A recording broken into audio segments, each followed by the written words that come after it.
Graça e paz, irmãos. Amém. São todos bem-vindos aqui à nossa casa, de onde realizamos esse culto da manhã. Um culto de ensino, um culto com tantas coisas boas para nos alimentarmos, não é verdade? Esse é o penúltimo domingo do ano de 2020. Estamos chegando ao final deste ano, que para muita gente foi tão conturbado. Claro, tivemos razões, mas o Senhor em tudo esteve conosco todo o tempo. E nós pudemos ser alimentados pela sua palavra, pudemos nos manter unidos através da internet, pudemos cantar muitos louvores ao Senhor, porque apesar das circunstâncias, Ele é digno de todo louvor, de toda honra, de toda glória, e por isso nós nos reunimos e cantamos e louvamos e estudamos a Bíblia, não é verdade? Que bom ter você conosco durante todo esse tempo, esse ano todo.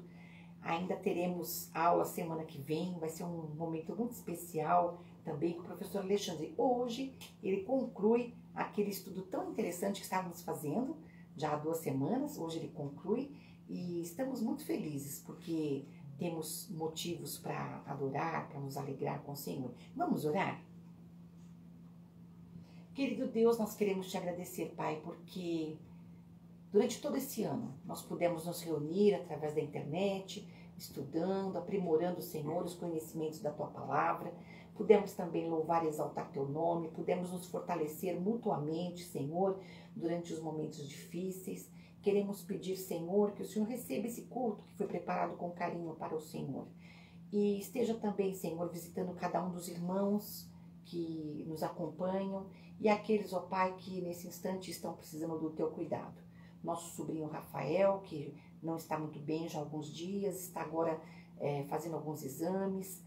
Que, ó Deus, se for contaminação com o Covid, que o Senhor possa dar logo a cura para o Rafael. Amém. Que ele possa ter uma melhora rápida, surpreendente, Pai. Estamos felizes porque está se aproximando o dia em que comemoramos o nascimento de Jesus. E é uma alegria para nós que somos Teus servos. Sabemos que o Senhor planejou tudo há tanto tempo. E teve um dia especial em que o Senhor mandou Jesus a este mundo. E nós estamos felizes, Pai, porque Jesus é a razão da nossa alegria, da nossa esperança. Ó Deus, obrigada, Pai, porque somos fortalecidos na fé, ouvindo sempre a Tua palavra, que, ó Deus, vem sendo ensinada através da escola, através dos sermões do pastor Isidro. Muito obrigada, Deus, pelo Teu cuidado amoroso conosco. Esteja, Senhor, então, com cada um desses que estão conosco e daqueles que estão precisando nesta hora da Tua presença. Nós oramos assim, agradecidos por tudo, no nome de Jesus. Amém. Amém. Vamos repetir nosso tema e divisa? Até junho de 2021 estaremos com esse tema tão bonito proposto para 2020. Na verdade, no finalzinho de 2019, já começamos a trabalhar com esse tema, né? E então, em 2020, estamos aqui com esse tema e vamos com ele até 2021. Tema: Firmados na fé. Divisa. Portanto, assim como vocês receberam Cristo Jesus, o Senhor, continuem a viver nele, enraizados e edificados nele, firmados na fé, como foram ensinados, transbordando de gratidão. Colossenses 2, 6 e 7. Que preciosos esses 2 versículos da palavra de Deus na carta de Paulo aos Colossenses. Que estejamos realmente firmados na fé, irmãos. Estamos chegando a um final deste ano e pudemos sentir que fomos fortalecidos cada dia. Amém. Vamos louvar ao Senhor o nosso momento de louvor com o hino 132 do cantor cristão Ebenezer, que significa: até aqui o Senhor nos ajudou e é verdade, o Senhor esteve conosco todo esse ano. Vamos cantar ao Senhor.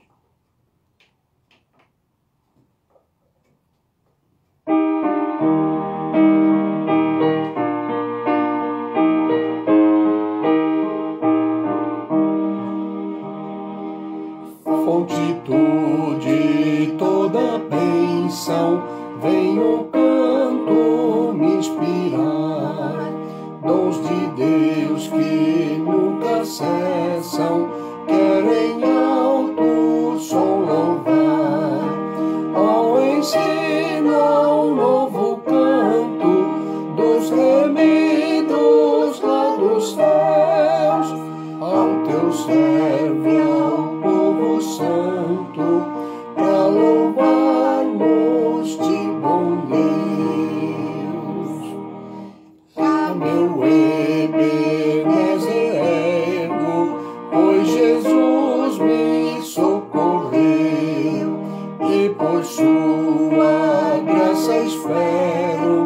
transportar-me para o céu.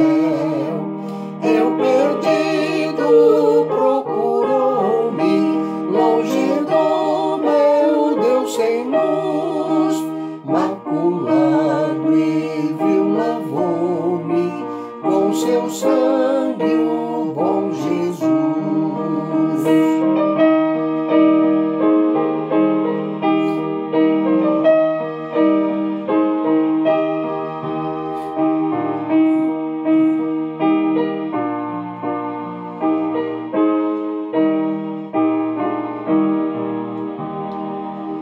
Devedora tua graça, cada dia e hora sou, teu desvelo sempre faça, com que eu ame a ti, Senhor.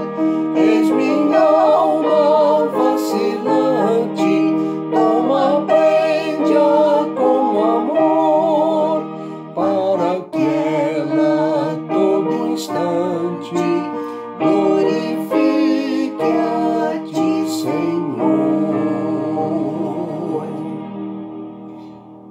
Eu quero agradecer a presença de todos, quero dar um bom dia também a todos. A irmã Lucimara já deu este bom dia, saúdo a todos com a graça e a paz do Senhor Jesus, e também quero deixar aqui um abraço também para o Valquir e a Sônia, direto de Campinas.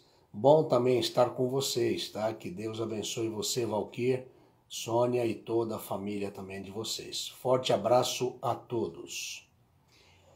Seremos para sempre devedores à tua graça. Por amor de ti mesmo, guia-nos para que sempre andemos nos teus caminhos. Mesmo quando estamos na escuridão da ignorância, a tua palavra nos guia com sabedoria. Leiamos a palavra de Deus, a Bíblia. O salmo que mais fala da palavra de Deus é o Salmo 119. Leremos juntos os versículos de 57 a 64. Leiamos. O Senhor é a minha porção. Eu disse que guardaria as tuas palavras. Imploro de todo o coração a tua graça. Compadece-te de mim, segundo a tua palavra. Considero os meus caminhos e volto os meus passos para os teus testemunhos. Apresso-me, não me detenho em guardar os teus mandamentos. Laços de perversos me enleiam, contudo não me esqueço da tua lei. Levanto-me à meia-noite para te dar graças por causa dos teus restos juízos. Companheiro sou de todos os que te temem e dos que guardam os teus preceitos. A terra, Senhor, está cheia da tua bondade. Ensina-me os teus decretos. Amém. Glória a Deus.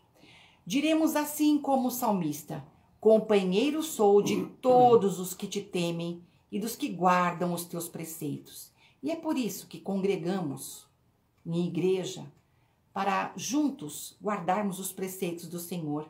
Como é bom termos companheiros que pensam como nós. Que bom. Também quero deixar o meu abraço para Silmar Espíndola, também para a tia Neuza, lá da Baixada Santista. Estão nos acompanhando também. Que Deus também abençoe você, Silmara, a tia Neuza e todos os seus. E também a todos os irmãos. A Artuélia também entrou agora. Sejam todos muito bem-vindos. Que Deus abençoe a todos os irmãos. Amém. E agora então, sabendo que estamos no mês do Natal, né? E a gente pensa tanto em presentes. O que será que poderíamos dar de presente a Jesus?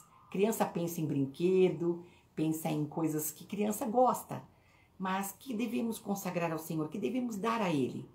Devemos consagrar tudo ao Senhor. Cantemos o hino 305 do cantor cristão.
Teremos agora algum tempo para meditarmos no que o professor Alexandre preparou para o ensino de hoje. Pegue sua Bíblia, que é seu livro de estudo, para acompanhar essa aula tão especial. Como disse o pastor Walter, não tem outro livro no mundo completo e mais perfeito do que a Bíblia, porque ela é a palavra de Deus. Abraço, Walter. Abraço, Gladys. No momento de ensino hoje, Assassinos de Deus é o tema da aula, parte final que o professor Alexandre preparou para nós. E só que enquanto eu coloco, irmãos, um recado. Após o culto das 18h30, hoje um culto muito bonito, irmãos, o culto de Natal da Igreja Batista Nova Aliança, teremos a Cantina das Mulheres Cristãs em Missão. E vocês sabem que tudo que nós conseguimos vender na cantina é para missões. Então, mesmo que você não esteja querendo comer naquele momento, compre, leve para comer em casa, com os seus, para que você possa participar e nos ajudar também. Nesse canto da tela, nós temos os dados bancários da igreja, caso você queira fazer a sua oferta de Natal também ao Senhor Jesus. Vamos então para a nossa aula.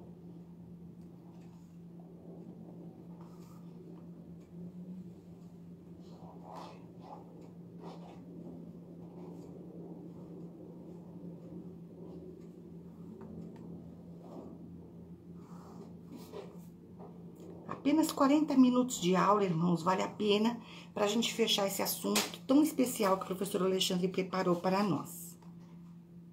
Bom dia, tudo bem? Espero que vocês estejam bem. E nós vamos então dar início à nossa reflexão desse domingo, lembrando que nos 2 últimos domingos nós estávamos falando sobre o tema Assassinos de Deus, e o texto base que nós pegamos aí para analisar está no Evangelho de João, lá no capítulo 9. Lá você tem um relato de uma cura espetacular feita pelo nosso Senhor Jesus Cristo. Ele devolveu a visão a um cego de nascença. Então nós estamos conversando sobre esse capítulo 9 de João para embasar a nossa reflexão sobre esse tema, os assassinos de Deus. Como eu falei, já há uns 2 domingos que a gente vem fazendo essa reflexão, e hoje nós vamos então para a terceira e última parte da nossa reflexão, tá? E veja bem, lembra da história do cego de nascença que foi curado por Jesus? Então, quando ele foi até o tanque público de Siloé, lavou os olhos, como Jesus tinha mandado, ele voltou vendo. Ele não sabia quem era Jesus, tá certo? Mas o interessante, quando ele volta para o local ali onde ele vivia, o interessante é a reação das pessoas que inclusive o conheciam, Ao invés de ficarem gratas, ao invés de darem louvores a Deus, de ficarem maravilhadas por esse milagre extraordinário, as pessoas ficaram confusas. E muitas não ficaram nem confusas, elas ficaram até, digamos assim, irritadas com a situação, porque eles não conseguiam compreender como que aquele homem estava vendo, não estavam conseguindo aceitar, digerir aquele milagre, tá certo? Por quê? Eles tinham um esquema mental muito rígido, muito fechado, tá certo? Os próprios discípulos de Jesus naquele momento, eles ainda possuíam como que eu posso dizer para vocês, uma teologia muito rígida, que não lhes permitia compreender plenamente aquilo que estava acontecendo, tá? Então, no rígido esquema mental daquelas pessoas, aquele homem merecia ser cego. E ele não podia ser curado.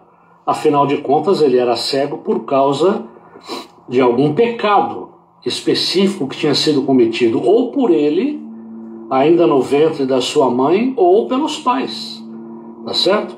Então, como que uma pessoa que merece ser cego, está sendo punido pelo pecado, ele podia ser curado? Isso aí não se encaixava naquele sistema de crenças deles, né? E aí o caso foi levado para os fariseus, e aí a coisa ficou legal, né? Porque os fariseus também não estavam conseguindo explicar muito bem aquela situação, tá? Primeira coisa que eles fizeram, novamente, ao invés de ficarem maravilhados com a cura, né, com tudo aquilo que tinha acontecido na vida daquele homem, com essa grande mudança, né, esse grande milagre, eles não conseguiam explicar isso. Só que, veja bem, não dava para mudar os fatos, né? O fato era que o homem era cego e agora estava vendo. Isso ninguém podia mudar, nem os fariseus. Então a primeira reação dos fariseus foi condenar a cura. Eles condenaram a cura. A cura tinha acontecido no sábado, tá certo?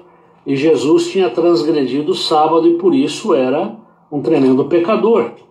Só que veja bem, essa história de condenar a cura não se sustentou por muito tempo, porque o que acontece? Como que um homem pecador podia realizar um milagre como esse? Como que um homem pecador poderia curar? Então, veja que o argumento não tinha muita sustentação. Então a saída, depois de tentar condenar a cura, foi negar a cura.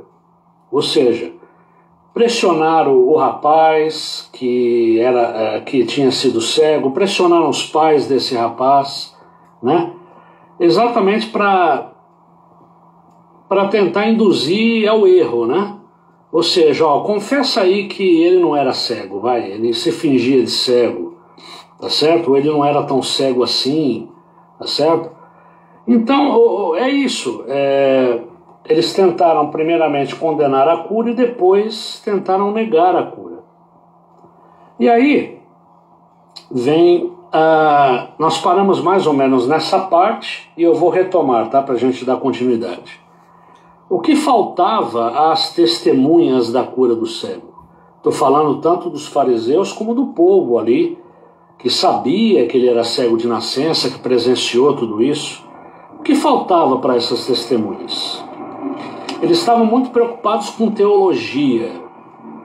Eles estavam muito preocupados em defender e justificar todos aqueles esquemas mentais, todas aquelas explicações que eles acreditavam, nas quais foram ensinados.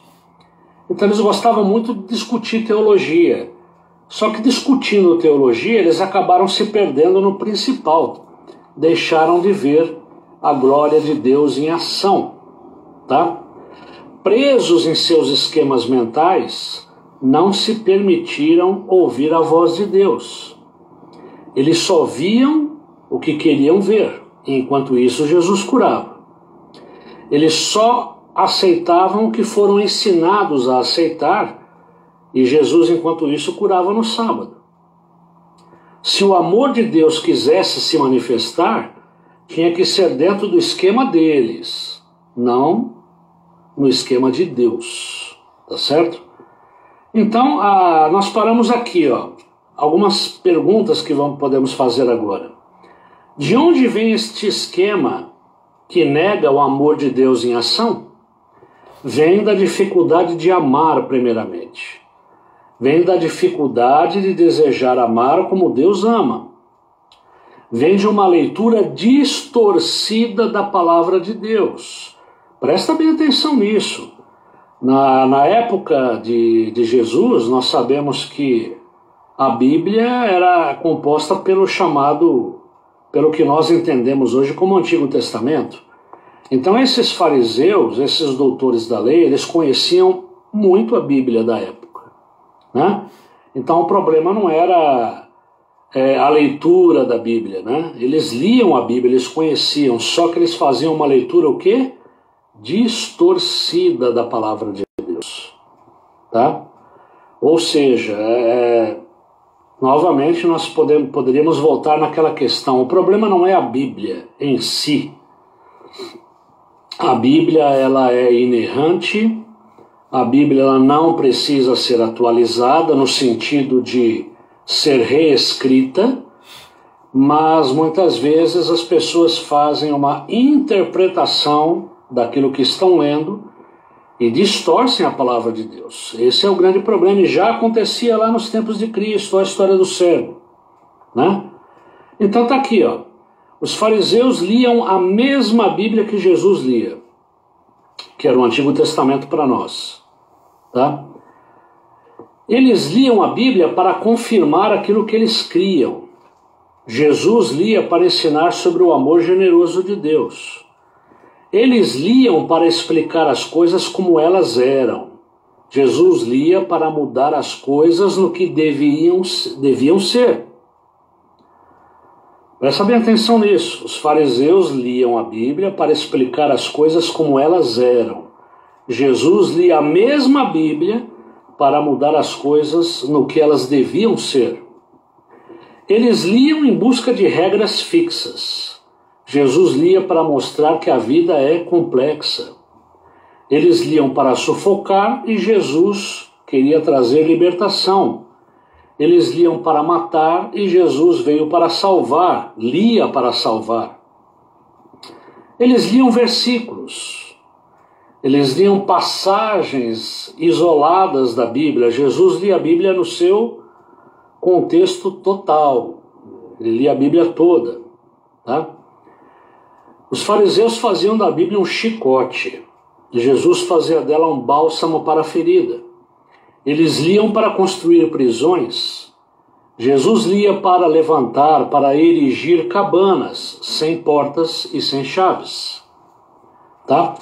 E aí vem a pergunta: o que esses homens do passado, essas testemunhas que presenciaram ali, que constataram ao vivo e a cores o milagre do cego, que agora era o ex-cego, o que esses homens do passado têm em comum com os de hoje, que fizeram tanto mal aos dois pastores, Rick Warren, lá nos Estados Unidos, e um outro pastor brasileiro na hora dos seus dramas?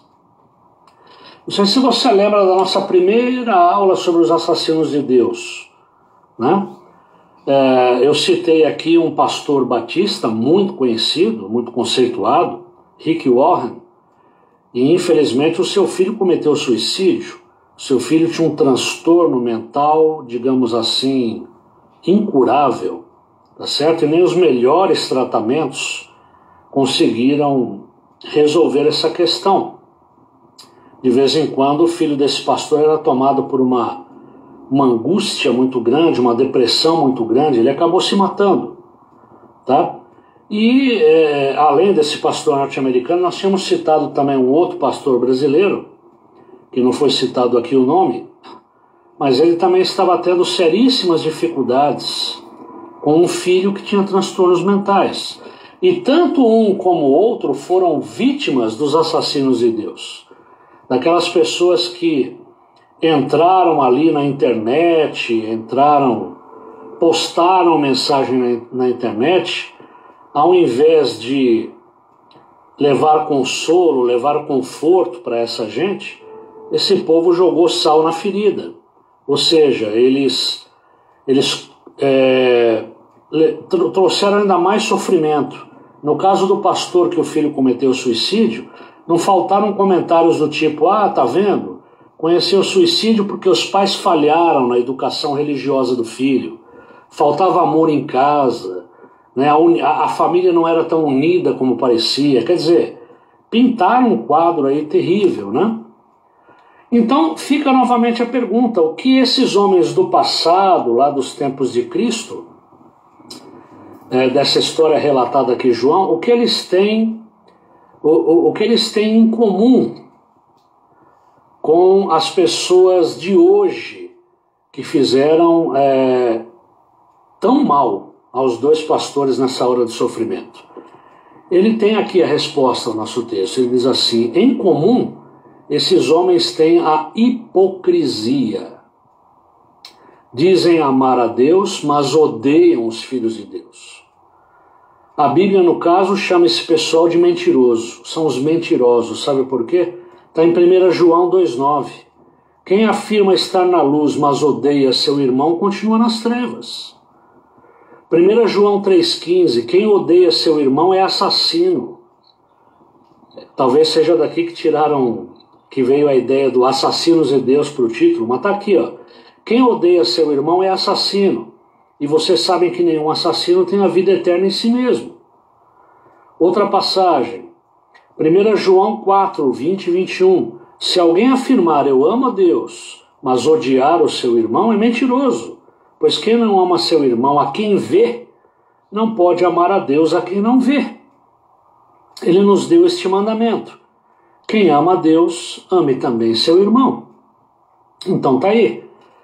Tanto aqueles homens que no passado testemunharam o milagre do cego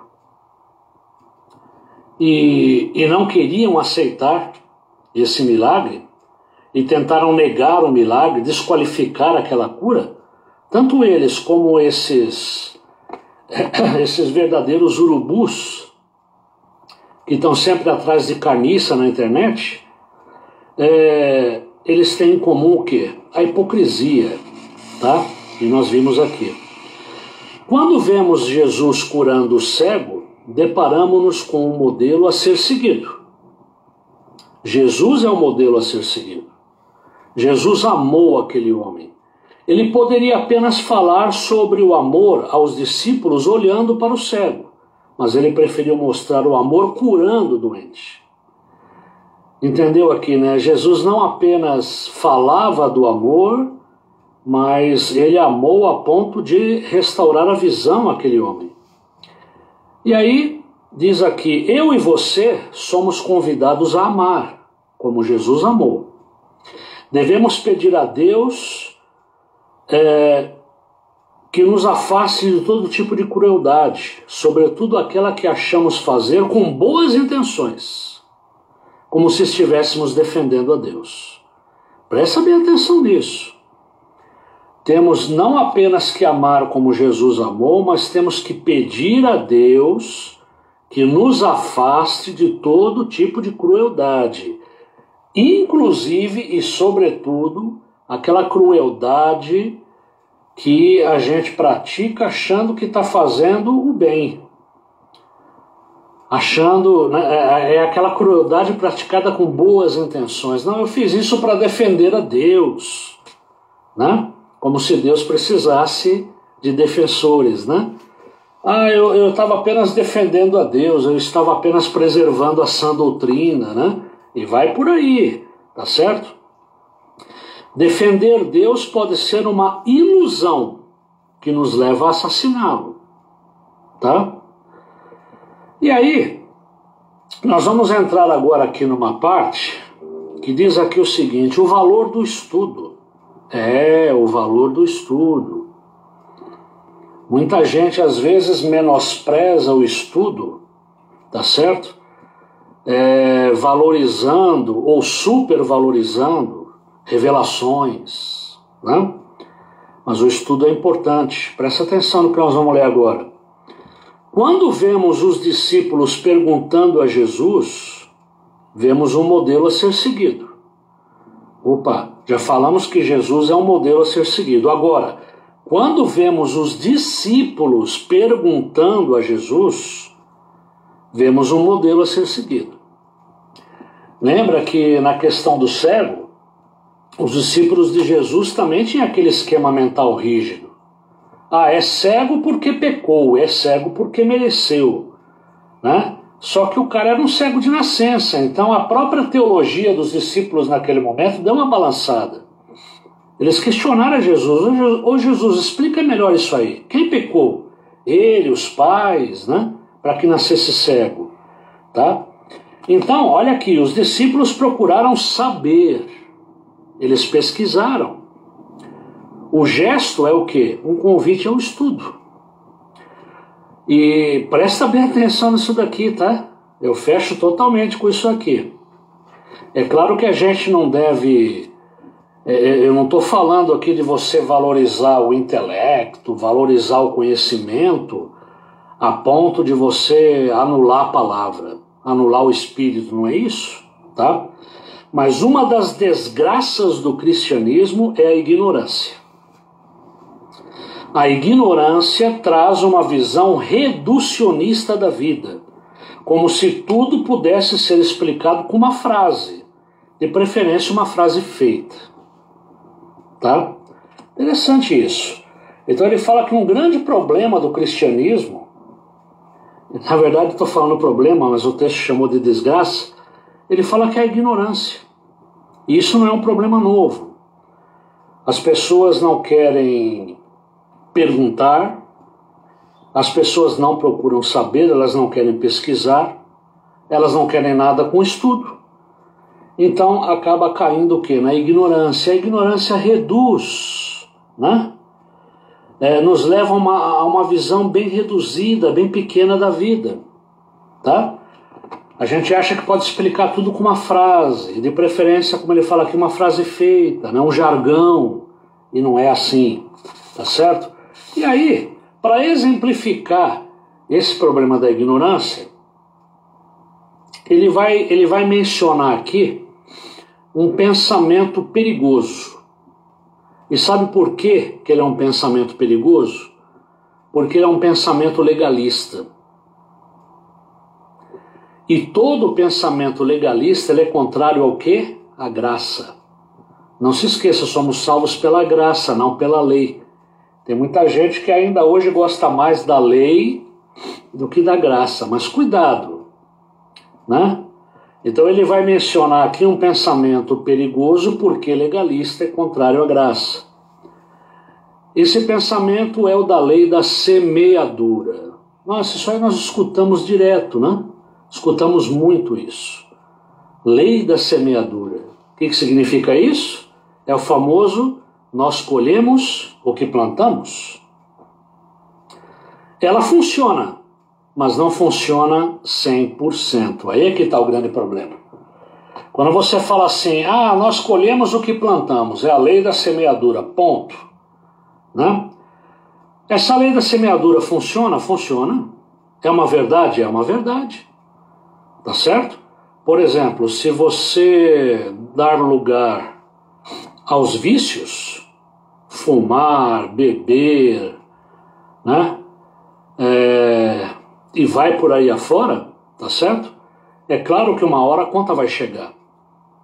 Se você judia demais de você mesmo, se você maltrata demais o seu corpo, uma hora o corpo grita, tá certo? Então você colhe aquilo que você plantou. Isso é verdade, é verdade. O questionamento que está se fazendo aqui é o seguinte: a lei da semeadura funciona, mas ela não funciona 100%. Não é uma coisa que é sempre assim, sempre vai ser assim. Não, não é assim. Tá? E aí, é o que ele diz aqui. Paulo, o apóstolo Paulo, nos fala da lei da semeadura numa passagem, está lá em Gálatas 6:7. Depois você pode conferir isso. Mas o mesmo apóstolo Paulo que falou da lei da semeadura em Gálatas, ele fala também da graça de Deus em inúmeras outras passagens. Tá? Temos que considerar as duas. Ok? Então, olha onde que está o problema aqui. Ó. Há muito de linearidade em nossas vidas. Muitas vezes nós somos tomados por um pensamento linear. Linearidade. O que é pensamento linear? A produz B. Ponto. Não se discute. Tá? Então, muitas vezes em nossas vidas, acaba prevalecendo o pensamento linear. Vamos lá, vamos dar alguns exemplos do que seria essa história de A sempre produz B. Né? Quem estuda geralmente passa. Filhos amados serão geralmente adultos felizes. Percebeu o que é a palavra geralmente, né? Quem obedece às leis do trânsito se envolve em poucos acidentes. É verdade isso? É verdade. Mas será que é 100% verdade? Olha aqui, ó. Por razões diversas, nem sempre quem estuda passa, porque pode passar mal no dia da prova, ou pode ser suplantado por um fraudador. Isso aí você já deve ter visto na televisão, né? Aquelas notícias que mostram concursos públicos, né? E de repente candidatos que estavam prestando a prova foram pegos fraudando. Eles tinham um ponto eletrônico, né? Eles estavam recebendo as respostas num outro lugar, tá certo? Então ele fala, ó, geralmente quem estuda passa, você tem que estudar mesmo, né? Senão não vai passar não. Não adianta estudar e ficar esperando o Espírito Santo baixar, né? Então o que acontece? Quem estuda geralmente passa, mas é o que ele fala assim, por diversas razões, nem sempre quem estuda passa. Filhos amados poderão ser adultos infelizes e revoltados, até mesmo pelo excesso de amor recebido. Isso aqui é muito sério. Ele está falando que filhos amados serão geralmente adultos felizes, mas muitas vezes o filho, ele foi amado e ainda assim ele cresce infeliz, revoltado, com uma série de problemas, traumas. E olha o que ele está falando aqui, viu? Isso aqui é muito sério. Às vezes o excesso de amor recebido é a causa da infelicidade. Cuidado, né? Não se pode proteger demais, né? Excesso de proteção, tá certo? Outra coisa, quem obedece às leis do trânsito pode ser envolvido num acidente por um bêbado irresponsável. E desculpe a redundância, todo bêbado ao volante é um irresponsável. Então, também tem essa questão, né? Quem obedece às leis do trânsito se envolve em poucos acidentes. Verdade? Só que você pode fazer a sua parte, você pode observar todas as regras e leis do trânsito e de repente uma pessoa alcoolizada ao volante pode provocar um acidente, você se envolve nisso e às vezes pode ser até fatal. Então percebeu? Ele fala que esse pensamento linear de A produz B, ele está muito presente em nossas vidas. Então a lei da semeadura funciona, mas não em 100% dos casos, tá? Ele está citando aqui um outro pastor, Larry Crabb. Ele mostra que a lei da semeadura, na tradição de Moisés, busca as bênçãos de Deus, seguindo perseverantemente os princípios. Realmente, se você for ver lá na tradição mosaica, na tradição de Moisés, né, a lei da semeadura, ela tem esse caráter de buscar as bênçãos de Deus. Eu vou seguir perseverantemente os princípios, eu vou fazer tudo certinho, eu vou seguir todas as regras, tá certo? E eu vou ser abençoado. A leva a B, tá? Só que nessa história a pressão é constante. Na vitória há um certo orgulho. Olha os filhos que eu criei. Só que o fracasso é muito possível, não se esqueça disso. Na lei da liberdade ou da graça, que é a trilha de Jesus, a busca é pela proximidade com Deus. Atenção para isso. Vamos recapitular agora. Segundo o tal do Larry Crabb, ou Crabb, meu inglês é ótimo, né? Ele fala que na tradição de Moisés, a lei da semeadura busca as bênçãos de Deus. E você tem uma pressão constante. Eu tenho que fazer tudo sempre certinho, pois senão eu não vou ser abençoado lá na outra ponta, né? Agora, existe a lei da semeadura na tradição de Moisés, e ele fala aqui de uma outra lei, a lei da liberdade ou lei da graça, na trilha de Jesus.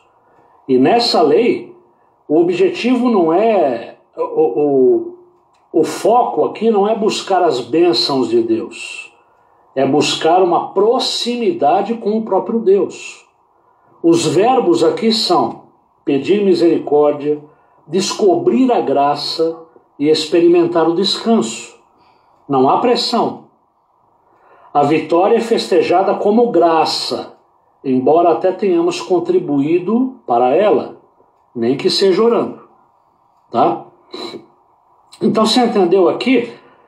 Na tradição de Moisés, a lei da semeadura, ela busca as bênçãos de Deus, e tem uma coisa aqui meio que meritocrática, né? Quer dizer, eu tenho que fazer por merecer. Então tem uma pressão grande ali, tá certo? Agora, com Jesus a história é diferente. A vitória é festejada como graça, não como algo que eu alcancei pelos meus méritos, tá? Então, voltando, né? Cuidado, a lei da semeadura é um pensamento perigoso, porque é um pensamento muitas vezes legalista. Ela funciona, mas não 100%. Tá? E aí, olha o que ele diz aqui. Quando esta lei é aplicada retroativamente, as consequências emocionais são ainda mais graves. Então, quando a lei da semeadura é aplicada retroativamente, as consequências emocionais são mais graves ainda. Foi o caso do cego de nascença. Ali estava a colheita. Qual foi a semente? Qual foi o pecado? Né? Lembra do questionamento dos discípulos, do comportamento das testemunhas que presenciaram o milagre? Né? A semente tinha sido o quê? O pecado, ou dele, ou dos pais, né? E a colheita estava onde? Na cegueira. A levou a B. Tá? Aí vem outros questionamentos. Uma família tem um filho com problemas na polícia. Qual foi a semente? Onde os pais falharam? Quer dizer, quando você começa a retroagir, né, para tentar explicar isso daí, a coisa fica ainda pior, o sofrimento ainda é maior, tá certo? Então tá aqui, ó. Uma família tem um filho com problemas na polícia. Qual foi a semente? Onde os pais falharam? Não necessariamente os pais falharam. Eles podem ter amado, ensinado, dado bons exemplos, mas o filho pode ter escolhido o caminho do mal, por seu livre-arbítrio. Fazemos escolhas. Às vezes o pai dá todo o amor, dá todo o suporte para um filho, mas o filho, num determinado momento, ele pode escolher outro caminho. Ele pode trilhar o caminho do mal, ele faz escolhas, é o livre-arbítrio. Encontrar culpados pode produzir culpados que são e culpados que não são. Então, cuidado com isso. Encontrar culpados pode provocar o quê? Pode produzir culpados que realmente são culpados e culpados que não têm culpa nenhuma no cartório. Tá? Então tá aqui, ó. No caso dos assassinos de Deus, daqueles que acabaram aumentando ainda mais o sofrimento da família dos Warren, eles aplicaram a lei da semeadura reversamente. Se o filho deles tinha depressão, os pais falharam. Rick Warren não lhe deu amor, nem atenção, nem lhe ensinou a Bíblia corretamente. O rapaz não tinha uma doença incurável. Né? Pelo menos os detratores aí pensaram isso, né? Quer dizer, o pai provavelmente não deu amor, não deu atenção, não ensinou a Bíblia como deveria. Ninguém pensou, né? O rapaz pode ter uma doença incurável. Tá? Assim, o rapaz que cometeu suicídio foi morto 2 vezes, viu? Tá certo? Foi até excluído dos céus, como se tivesse escolhido ter a mente enferma que tinha. Tá certo isso? Então tá aqui. Presta bem atenção nisso. E olha, presta bem atenção no que eu vou falar agora. Olha como é sério isso daqui, hein? E vocês sabem muito bem que no nosso meio, no meio cristão e particularmente no meio evangélico, isso é muito verdade, viu? Olha o que diz aqui, ó. No meio cristão, a doença mental tem sido o território para o preconceito e para a perpetração dos crimes mais hediondos. É verdade. Tá? Diz aqui, ó, sem conhecer Matthew Warren, quer dizer, o rapaz lá que cometeu suicídio, filho do pastor norte-americano, um anônimo brasileiro, sempre são anônimos, né? Ninguém tem coragem de assumir o que fala. Um anônimo brasileiro, se dizendo cristão, garantiu que o rapaz não era convertido e que estava possuído pelo demônio. Bingo, né? Tá certo? Aí o pastor Israel Belo de Azevedo, que escreveu esse texto, ele diz: há tempos eu não li a idiotice maior. Os ignorantes têm uma imensa necessidade de demonstrar o quanto são idiotas. Há muitos doentes mentais cristãos sofrendo duas vezes. Sofrem a doença e sofrem com a culpa. Sofrem a enfermidade e sofrem com o abandono. Tomam seus remédios e também tomam os venenos do preconceito e da ignorância. E quando a ignorância vem dourada com um versículo bíblico, aí ela pode ser letal. Né?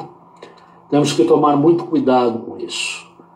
É muito comum, eu volto a dizer, no nosso meio, problemas mentais, doenças mentais, transtornos emocionais serem tratados como demônio.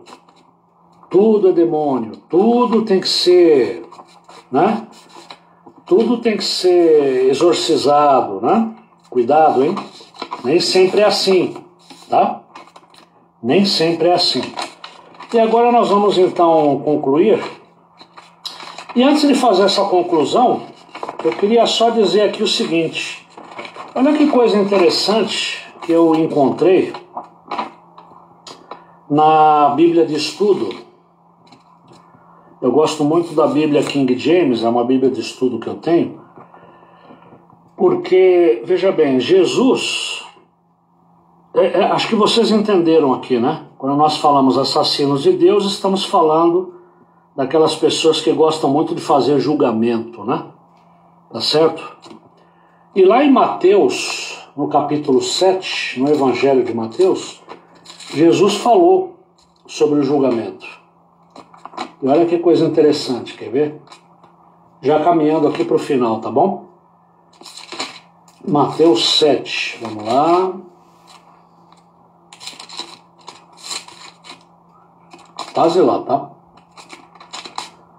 Ah, tá aqui. Olha o título, como que aparece, é capítulo 7 de Mateus, a partir do verso 1, diz aqui o seguinte, olha o título, muito adequado, né? Amor e prudência ao julgar. Amor e prudência ao julgar.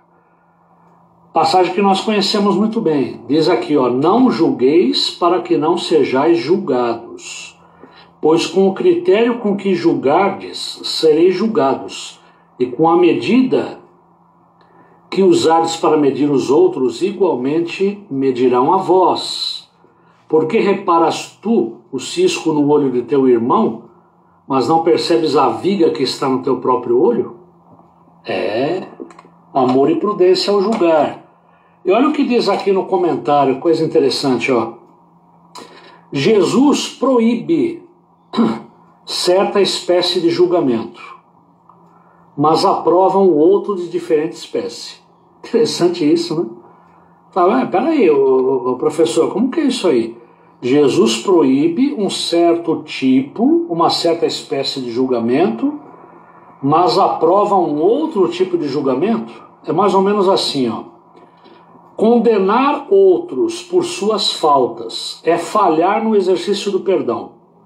Temos que antes reconhecer a grandeza das nossas próprias faltas. Isso Jesus ensinou. Isso Jesus chamou de juízo temerário, julgamento impróprio. Né? Ao invés de você ficar apontando para as faltas dos outros, né, reconheça primeiro quantas e grandes faltas você tem. Tá? Agora, há também uma espécie necessária de julgamento, que não condena, mas distingue o não crente do crente. Então, olha que coisa interessante. Jesus ele proíbe uma certa espécie de julgamento, mas ele aprova um outro julgamento de diferente espécie. O que seria isso? Seria uma espécie necessária de julgamento que não tem como objetivo condenar, mas distinguir, diferenciar o crente do não crente. E o método para discernir está no versículo 16 desse mesmo Mateus 7. Pelos seus frutos os conhecereis. Jesus falou isso. Pelos seus frutos os conhecereis. Então aqui é também um tipo de julgamento. Só que é um julgamento que Jesus não condena, que Jesus diz que é um tipo necessário de julgamento para distinguir o crente do não crente. Tá? E como você distingue? Né? Pelos seus frutos os conhecereis. Não dá para você, né, colher maçã de uma bananeira, né? Algo do tipo, ok? Só que Jesus mesmo, tanto num caso como no outro, Jesus deixou muito claro: amor e prudência para julgar. Cuidado, né? E aí, eu termino dizendo aqui o seguinte: temos que ser menos simplistas e estudar mais, para não negarmos o amor de Deus aos que dele mais precisam, tal a sua carência. Precisamos amar as pessoas em lugar de as classificar. Precisamos conhecer as pessoas em lugar de as deletar. Precisamos nos envolver com as pessoas em lugar de as ignorar. Os fariseus não se preocuparam com o cego. Por eles, ele pediria esmola até morrer. Jesus curou o cego porque se envolveu com ele. Esse deve ser o nosso caminho, esse deve ser o nosso modelo. Irmãos, irmãs, amigos e amigas, obrigado pela atenção. Que Deus abençoe vocês. Se cuidem, porque nós estamos tendo aí um aumento preocupante no número de casos de pessoas contaminadas, né, pelo Covid. Então se cuidem, façam a sua parte. Que Deus abençoe a todos, que vocês tenham uma semana abençoada, né? E fica aqui um grande abraço do professor Alexandre e da irmã Sandra para todos, viu? E todas. Tchau.